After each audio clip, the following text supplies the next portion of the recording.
నమస్తే, నేను మీ Lakshmi. Welcome to my channel Lakshmi taste and feast.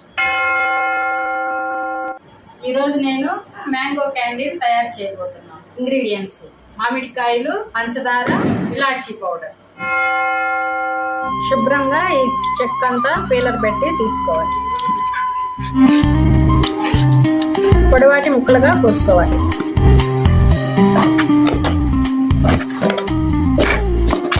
ముక్కలని కొంచెం నీళ్లు పోసి 4 నిమిషాల పాటు ఉడికించుకోవాలి. వాటర్ మరిగిన తర్వాత చిటికెడు ఉప్పు ఉడికించుకోవాలి.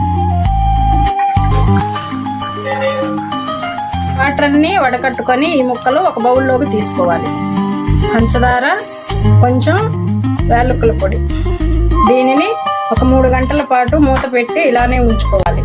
ఆ తర్వాత 2 రోజులు ఎండలో పెట్టుకోవాలి. 2 రోజులు బాగా